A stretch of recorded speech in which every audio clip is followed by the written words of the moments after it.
Somebody's gotta be there when it gets ugly. Somebody's gotta be there when it gets bloody. Somebody's gotta get their hands dirty. Look, it's a fucked up job. Somebody's gotta do it. Somebody's gotta come up with a plan and be there when the shit hits the fan. Look, I hope y'all out there understand. Look, man, it's a fucked up job. Somebody's gotta do it. Somebody's gotta do it. Hello, and welcome to the Roots of the Emerald Sketch. So, catching Questlove's Trumpstick a little over a week ago has empowered me to tell stories about my history in Philadelphia, where I went to graduate school and where I really began to focus on early childhood and trauma response, and how that enabled my confidence to step forward after the Sandy Hook school tragedy. Let's go back in time to 2003, 2004. I was really focused internally on wanting to do early childhood work and become an art therapist. I was in the process of beginning my graduate studies. And the music is always the portal. Music is the portal to goodness. And I was at the Tin Angel and I met a wonderful woman named Babs Benedette, still a good friend, and she was talking about the Kaleidoscope Preschool Arts Enrichment program, which is part of Head Start in Philadelphia. So for anyone listening who is a parent of a young child and you live in a disenfranchised neighborhood or community and would benefit from early childhood education, look up the Kaleidoscope Preschool Arts Enrichment program. That is where I first opened my portal to the littlest, youngest ones, ages 2, 3, 4, 5-year-olds. First in South Philadelphia. From there, I just observed. I got to observe. I got to be in every different classroom. The one in South Philadelphia has 5 different rooms, so that's quite a lot of children. And the beauty of this program is they go through an art room, a music room, and a dance studio every day, almost every day of the 5-day week. And they also have outdoor playtime.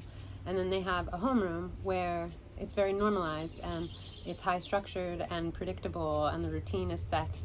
And it's absolutely beautiful because they have this window into the creative arts process where the art room is pure magic, where they have clay and access to art easels and manipulatives, and the teacher's always showing a demonstration, and they come and do that for a few minutes, and then they have free choice throughout the space. So that was magically aligned with the art therapy process. Is I just got to be in that magic world of the youngest generation. And the beauty of this program is, though all of the children came from impoverished environments, they were all really high functioning for the most part. There was a smaller percentage in the Head Start programming, like 10 to 15%, that needed additional support for expressive language, for reading comprehension, and these things. So it was excellent that they were getting the access to the pre-K, because that already was helping normalize and align them. So more of that enrichment, more of the creative arts. I began as an intern, and we do these standardized tests for children, and they're quite biased. Like, I was doing all of the littlest children, and we would be showing pictures, farming pictures, and things that urban children in the city wouldn't typically have been exposed to at such a young age. So from my early perspective, they really appeared to be skewed and benefit children in other parts of the country, not the children in the inner cities. So the scores were always quite low based on aptitude of identification of symbolism. So that was an automatic window into the awareness and the necessity to provide more books, more photography, more stories for the children in the city of the global picture about what goes on outside of the city and in other parts of the world. They wanted to broaden the program and create one in Germantown, Philadelphia. So I then got to direct that program, which was just enriched with more joyous activity and connection with the community, these young mothers who were often teens, young 20s, with multiple little children, who really embrace the guidance also and the support, right, of these community programming and these Head Start programs. And when they're enriched with creativity, it enlightens that integration process that is so profound with art therapy, where we're constantly innovating and we're constantly storytelling and creating that through different forms of art making. These very young mothers of multiple children would come in, and the biggest takeaway, right, is this desire, the reflection of like, I'm very joyful when I'm working. I'm in my happy place when I'm working. You see it. It's like I love getting to contribute my best skills. And I meet these young mothers and see that they would share how they had a desire to have a career. They have a desire to learn and to take on a career of new form. And my greatest advice for that is birth control, for real. Like, pace it, slow down. We have a long duration of time as females where we are able to have children, typically.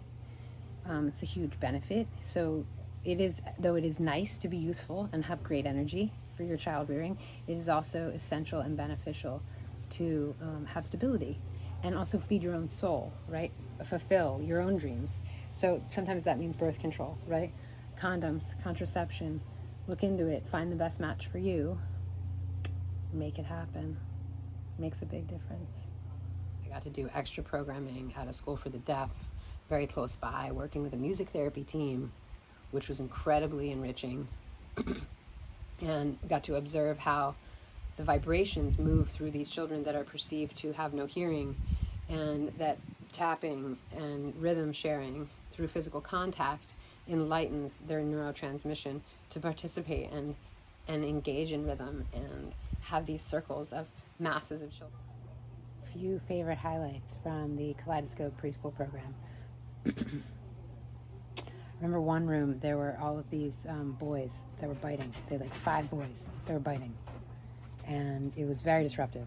You know, it went well beyond like separating them briefly. It was to the point where children were needing to be sent home. And the director, Liz Armistead, called me into her office. She was like, we need you to go to this room and observe, see what's going on. All the boys are biting each other. Go in, observe. Dinosaurs. The dinosaurs in the play corner. I remove all the dinosaurs. Biting stops. Biting completely stops. Took all the dinosaurs, put them in a bin, removed them, and then allowed them out for very specific, isolated, observed time. Completely eradicated the biting. So that's a cute little gem of the skill of observation when you really observe children.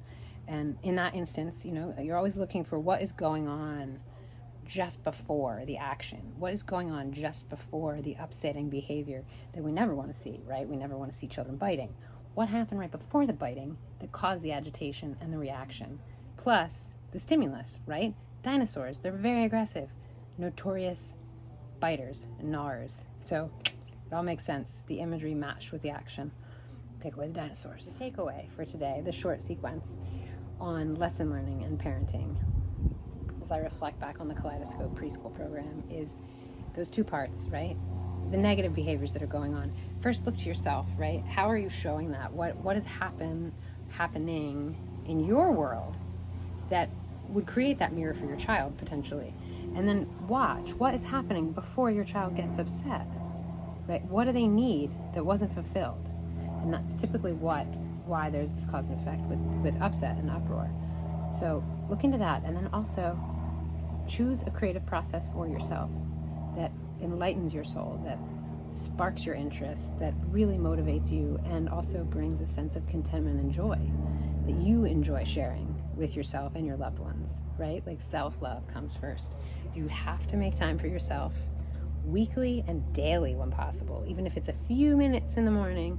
Giving yourself that attention then enables you to be more present for the child and the children, right? Anytime you notice yourself getting agitated, take a break, walk away. Take that minute to compose yourself, right? And then it's a lot easier to stay calm around a disruptive child when and if they are upset. So I hope that is very helpful. Please heart this, share this, follow You and Us virtual band, and spread the good love. The Emerald Sketch is where it's at, and I'm going to keep building these videos of the roots of the Emerald Sketch, sharing my own personal history in Philadelphia as I adapted and evolved, learning all the magical skills that carry the work I direct now. Somebody's gotta be there when it gets ugly. Somebody's gotta be there when it gets bloody. Somebody's gotta get their hands dirty. Look, it's a fucked up job. Somebody's gotta do it. Somebody's gotta come up with a plan and be there when the shit hits the fan. Look, I hope y'all out there understand. Look, man, it's a fucked up job. Somebody's gotta do it. Somebody's gotta do it. Somebody's gotta do it.